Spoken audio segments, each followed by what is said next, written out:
स्वामी समर्थ. प्रेक्षकांनो, आनंदी या मालिकेमध्ये आता जबरदस्त असा ट्विस्ट येताना आपल्याला पाहायला मिळणार आहे.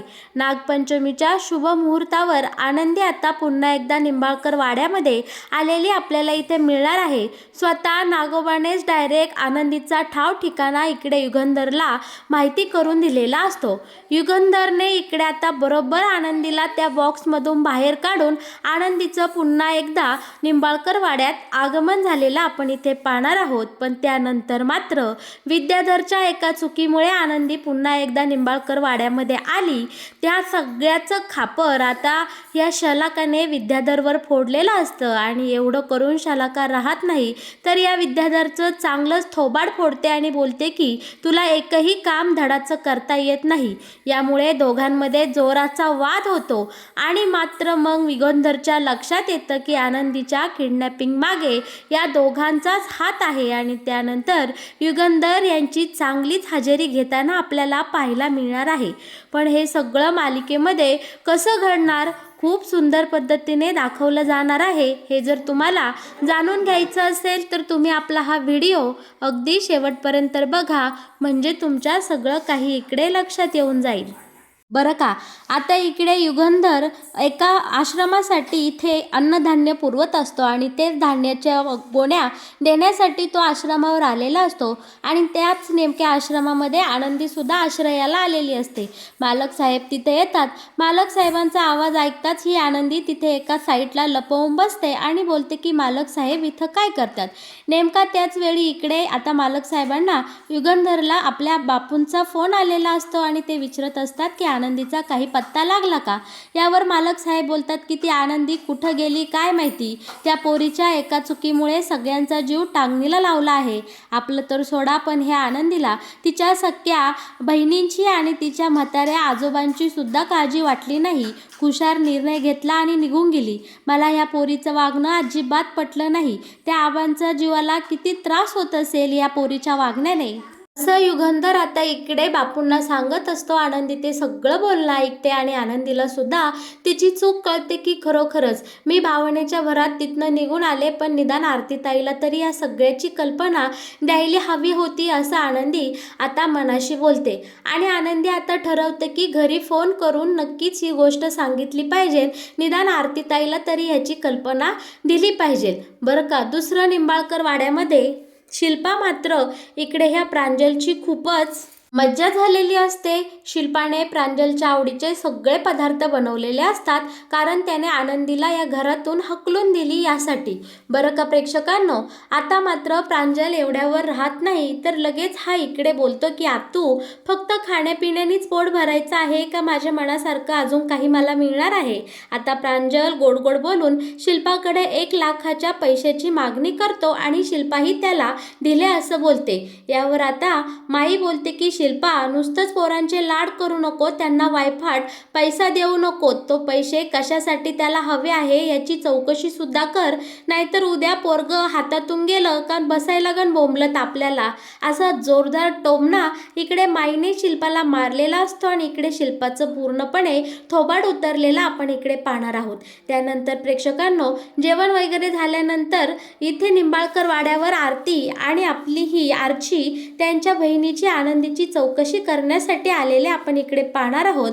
आणि त्या आल्यानंतर इथे प्रांजलही आलेला असतो आणि प्रांजल मात्र इकडे आता बोलत असतो की तुम्ही इथं कशासाठी आल्या आहात. ती बोलली की आमची आनंदी सापडली का, आनंदीविषयी काही नवीन अपडेट मिळाले आहे का हे विचारण्यासाठी आम्ही इथं आलो आहोत. मालक साहेब कुठं आहे. यावर प्रांजल बोलतो की तुमची ती बहीण, तुमची लाडकी बहीण गेली असेल एखाद्या श्रीमंताचा हात धरून कुठेतरी निघून, किंवा नवीन बकरा शोधत असेल पैसे कमवण्यासाठी, आणि तुम्ही काय तुमच्या त्या नालायक बहिणीला शोधण्यासाठी माझ्या बापाला उगाच कामाला लागला आहे. इतक्या घाणेरड्या शब्दात आता हा प्रांजल आरतीसोबत बोलत असतो. आनंदीविषयी नको ते शब्द उच्चारल्यानंतर मात्र इकडे आता ह्या आरतीला खूप राग आलेला असतो आणि आरती रागाच्या भरात या प्रांजलवर हात उचलणार तोच पृथ्वी येतो आणि आरतीचा हात धरतो, बोलतो की माझ्या भावावर हात उचलायची तुझी हिंमत कशी झाली. यावर आता आरती बोलते की तुझा हा लाडका भाऊ माझ्या आनंदीविषयी, माझ्या लाडक्या बहिणीविषयी काय काय बोलतोय, तुला याची कल्पना सुद्धा बोलला नाही असं आता इकडे आरती बोललेली असते.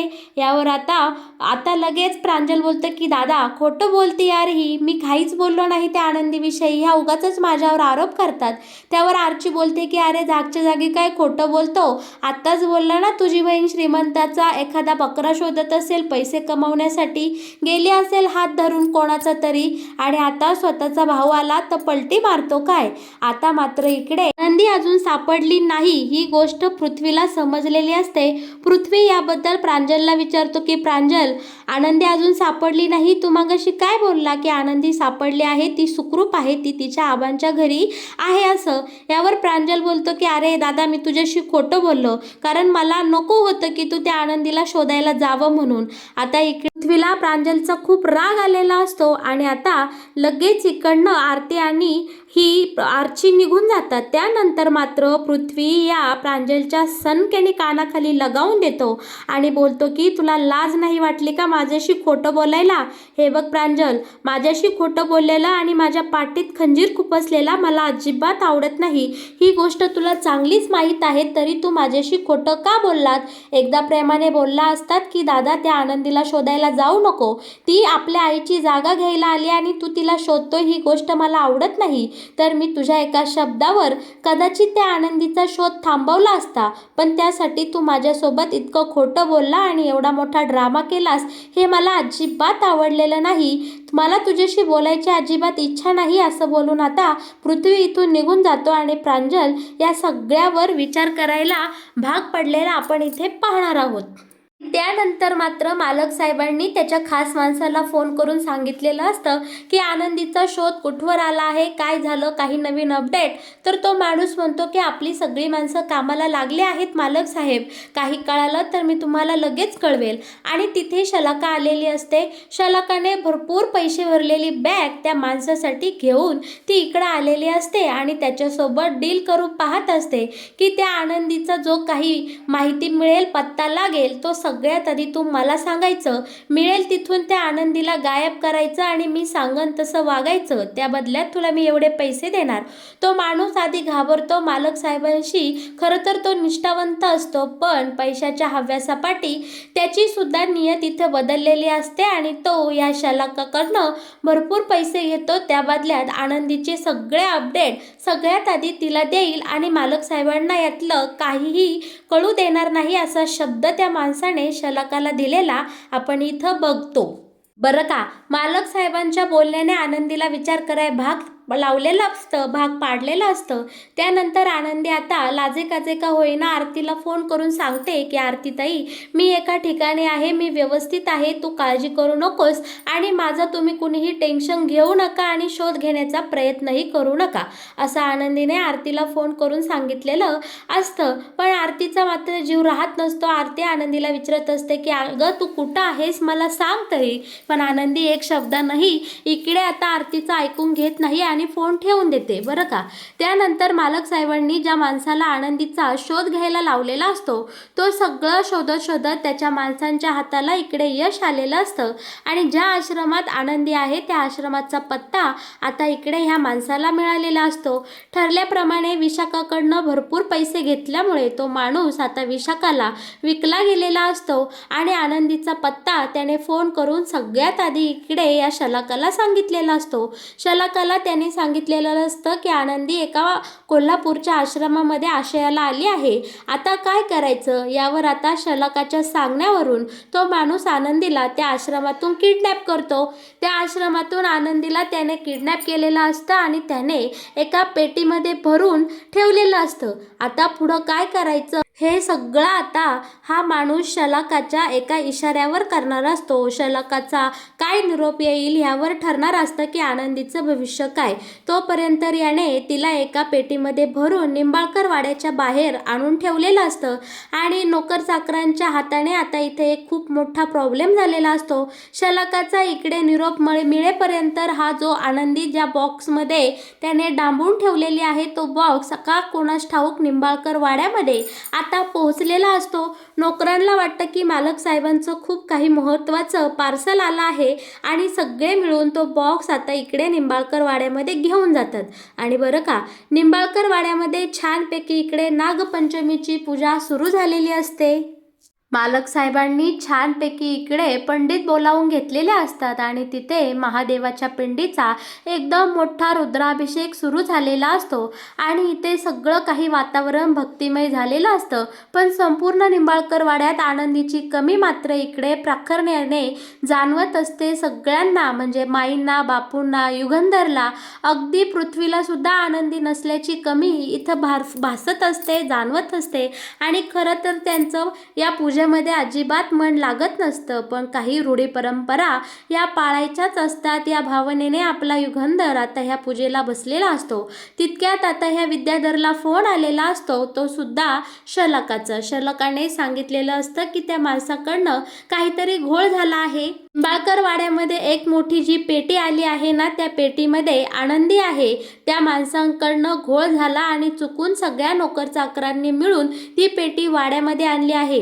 विद्याधर ऐक, त्या पेटीमध्ये आनंदी आहे, त्यामुळे ती पेटी कोणालाही उघडून देऊ नको आणि काहीही कर आणि तिला बाहेर काढ. नाहीतर जर का आज मालक साहेबांच्या हाती, युगंधरच्या हाती आनंदी लागली तर आपलं काही खरं नाही, असं आता इकडे शलाकाने बजावून ह्या विद्याधरला सांगितलेलं असतं. आणि बरं का, इकडे शलाकाच्या सांगण्यावरून लगेचच विद्याधर त्या पेठाऱ्याजवळ जातो आणि त्या पेटीत आनंदी आहे का किंवा तिथनं ती पेठारा कसा हलवायचा यासाठी तो प्रयत्न करू लागलेला असतो. पण प्रेक्षकांनो, इकडे देवाच्या मनात काहीतरी वेगळंच असतं. जसं का विद्याधर त्या पेठाऱ्याला हात लावायला जातो, महादेवाचा भक्त, महादेवाचा सगळ्यात मोठा भक्त म्हणजे नागोबा डायरेक्ट त्या पेटीवर जाऊन बसलेला आपण इकडे पाहणार आहोत. विद्याधर त्या पेटीला हात लावणार, तोच नाग आता इकडे विद्याधरच्या अंगावर फिसकारून गेलेला आपण पाहणार आहोत आणि विद्याधरची पूर्ती तंतरलेली असते. तो आता इकडे खूपच घाबरलेला असतो. बरं का प्रेक्षकांनो, आता मात्र इकडे आपला युगंधर उठो त्या नागोबा समोर जाऊन उभा राहतो आणि त्याच्या समोर हात जोडतो, पाया पडतो आणि प्रार्थना करतो की हे नागदेवता, माझं काही चुकलं असेल तर मला माफ कर, पण कोणालाही कसलीही हानी न करता तू इथनं निघून जा. तुझं माझ्या घरात येणं इतक्या शुभ दिवशी, शुभ मुहूर्तावर खरोखरच आम्ही धन्य झालो आहे आणि तू इथं आला हे आमच्यासाठी खूप छान आहे. आणि युगंधर आता नागदेवतेला दूध प्यायला ठेवतो आणि खरोखरच इथे चमत्कार घडलेला असतो. नागाने सुद्धा युगंधरचं ऐकलेलं असतं आणि ती नागदेवता ते दूध प्राशन करून तिथून निघून गेलेले आपण इथे पाहणार आहोत. आणि साक्षात नागपंचमीच्या दिवशी नागोबाने आपल्या घरामध्ये इकडे आता येणं केलं, ही गोष्ट माई इकडे खूप आनंदाने सांगते आणि बोलते की हा तर खरोखर दैवी चमत्कार आहे, साक्षात्कार आहे. अरे युगंधर, आजचा दिवस काही साधा सोपा नाही रे. आजच्या दिवशी घरामध्ये नागोबा येणं, नागदेवता येणं हा खूप मोठा चांगला संकेत आहे आणि खरोखरच आपण खूप भाग्यवान आहोत. संकेत हा शब्द ऐकताच युगंधरच्या डोक्यामध्ये आता टूप पेटते की ह्या पेटीमध्ये आहे तरी नक्की काय आणि ही पेटी आणली इथे कुणी. असं बोलल्याबरोबर आता युगंधर हळूहळू त्या पेटीच्या दिशेने पावलं टाकतो आणि प्रेक्षकांनो, खरोखरच इथे दैवी चमत्कार घडलेला आपण पाहणार आहोत. जसं का युगंधर तो पेठारा खोलतो आणि त्याच्यामधून डायरेक्ट इकडे आपली आनंदी बाहेर निघते. आनंदी एकदम हातपाय बांधलेली, तोंडामध्ये बोळा कोंबलेल्या अवस्थेत मिळालेली असते. घाईने युगंधर आनंदीला बाहेर काढतो, तिचे हातपाय सोडवतो, तिला मुक्त करतो, प्यायला पाणी देतो आणि हा सगळं पाहत मात्र इकडे फक्त विद्याधर गप्प शांत उभा राहिलेला असतो, कारण त्यांचा डाव आता इकडे पूर्णपणे फसलेला असतो. युगंधरच्या हाती नकळत का होईना यांनीच आनंदीला घरात आणलेली असते. महादेवाच्या आशीर्वादाने निंबाळकर वाड्यामध्ये पुन्हा एकदा आनंदीचं आगमन झालेलं आपण इकडे पाहणार आहोत. पण इकडं दुसरीकडे मात्र शलाकाचा प्लॅन अख्खा फ्लॉप झालेला असतो. शलाका खूप संतापलेली असते. आता इकडे शलाकाने विद्याधरला बोलावून घेतलेलं असतं आणि शलाका या घडल्या सगळ्या प्रकाराचा जाब आता ह्या विद्याधरला विचारत असते. बोलते की अरे विद्याधर नालायका, तुला एक काम सांगितलं ते सुद्धा तुला धड करता आलं नाही. तुझ्या एका चुकीमुळे आज आनंदी या घरामध्ये आली. असं बोलून इकडे शलाका विद्याधरच्या सनकेने कानाखाली लगावून देते. विद्याधरचं थोबाड इकडे शलाकाने फोडलेलं आपण पाहणार आहोत. त्यामुळे आता इकडे या विद्याधरला सुद्धा खूप राग आलेला असतो शलाकाचा. तो बोलतो की हे बघ शलाका, माझ्यावर हात उचलायचा नाही, लायकीत राहायचं बरं का. तू कोणाशी पंगा घेते? मी कोण आहे? मी नावाचा विद्याधर आहे, विद्याधर. असं विद्याधर इकडे आक्रोश करत असतो, ओरडत असतो. पण यावर शलाका बोलते की गप, अजिबात थोबाडातनं एक शब्दही काढायचा नाही. तुझ्या चुकीमुळे आज हे सगळं घडलेलं आहे. नको घडायला हवं होतं ते. आनंदी विद्याधर तुझ्यामुळे युगंधरच्या हाती लागली आणि या दोघांचं इथं जोरदार भांडण सुरू होतं आणि हे सगळं भांडण आपल्या मालक साहेबांनी म्हणजे युगंधरने ऐकलेलं असतं आणि युगंधरला आता इथे कळून चुकलेलं असतं की आनंदीच्या किडनॅपिंग मागे ह्या शलाकाचा आणि विद्याधरचा हात आहे. आणि आता मात्र यांचं भांडं पूर्णपणे इकडं फुटलेलं असतं आणि आनंदी गायब होण्यामागे किंवा आनंदीला लपवण्यामागे ह्या दोघांचा हात आहे हे जेव्हा आपल्या मालक साहेबांना कळतं, त्यानंतर मात्र आता ह्या विद्याधरची आणि शलाकाची काही हयगत नसते. तर मग प्रेक्षकांनो, कसा वाटला तुम्हाला आनंदी या मालिकेत येणारा हा नवीन ट्विस्ट? मालिकेचे असेच नवीन अपडेट तुम्हाला सगळ्यात आधी जाणून घ्यायचे असतील तर तुम्ही नक्कीच आपल्या या चॅनलला सबस्क्राईब करा आणि हो, आपल्या ह्या व्हिडिओला लाईक केल्याशिवाय अजिबात कुठे जाऊ नका. या मालिकेचे असेच नवनवीन अपडेट जर तुम्ही सगळ्यात आधी आपल्या चॅनलवर पाहणार असाल तर तुम्हा सर्वांचे मी मनापासून आभार मानते. धन्यवाद.